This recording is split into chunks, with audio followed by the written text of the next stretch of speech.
His name is Cody. He's 29, lives in a 600 square feet shoebox in Soma that costs $3,850 a month, and his total comp last year was $312,000. On the blind spreadsheet, he's literally in the 68th percentile for his level. On the inside, he's a hollowed-out husk running on caffeine and fear, 6:41 a.m. The pager wins again. Some podin assistwan is read, the alerts are screaming, and the Slack channel is already at 147 messages. He fixes the memory leak while shivering in the dark, barefoot on cold hardwood, toothbrush in mouth. By 7:05, he has already billed 45 unpaid minutes to the company that trusts its employees to manage their own time. He opens Jira, 89 stories in the sprint. 62 are marked P.O. Blocker. Must ship this sprint. They were all marked by different directors who have never once spoken to each other. The sprint ends in 11 days. Do the math.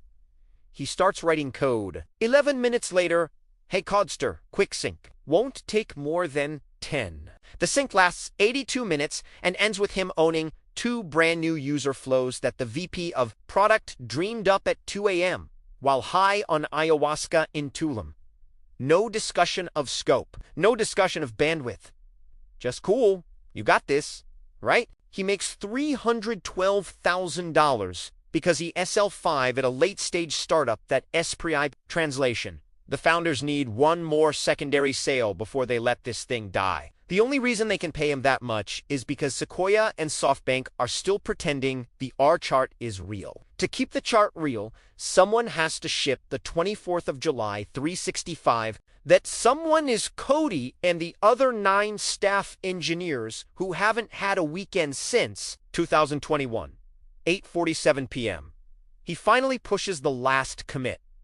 Stand-up is in 8 hours and 30 minutes. He eats leftover pad thai straight from the carton while standing over the sink. Scrolling LinkedIn and watching his old college roommate, now a dentist in Denver, post pictures of his new Tesla Model Y Performance and his 3rd kid. The dentist works 32 hours a week and hasn't been on call since dental school. Cody gets 15 days of PTO and a full-blown panic attack if he dares take more than 4 in a row because what if something breaks while I am gone? He lies down at 1:12 a.m. His brain immediately starts the nightly replay. Every line of code he touched, every Slack message he sent, every ambiguous comment in the PR that might come back to haunt him. He triple checks that his phone is on Do Not Disturb except for page. It is.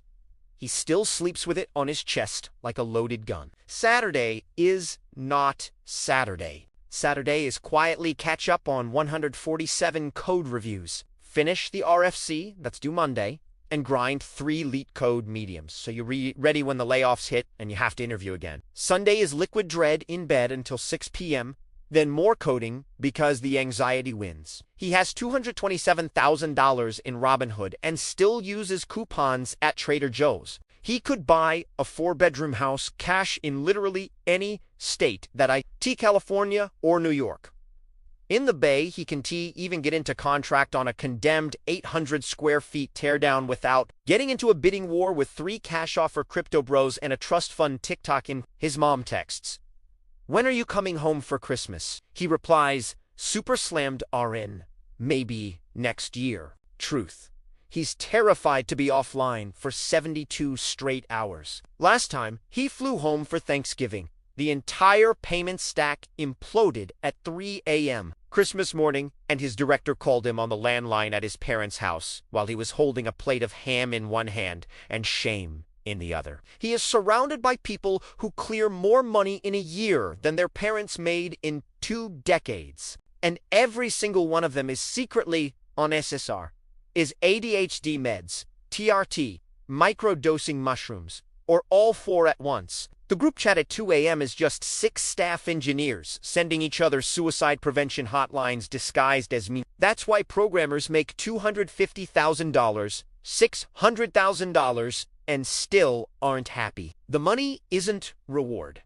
It's combat pay. It's hush money. It's the price the industry pays to keep you from noticing that you traded your 20s and 30s for vesting schedules and a slow death by stand-up. The golden handcuffs are real, and they're lined with razor wire, and every time you move, they cut deeper. And the sickest part, if Cody actually rage quit tomorrow, there are 20,000 kids in Discord servers right now who would kill their own grandmother to take his spot for $2 OKTC and twice the hours. Because they still believe the meme. They think this is the dream. They think if they just grind hard enough, one day they'll make it and finally be happy. They won't.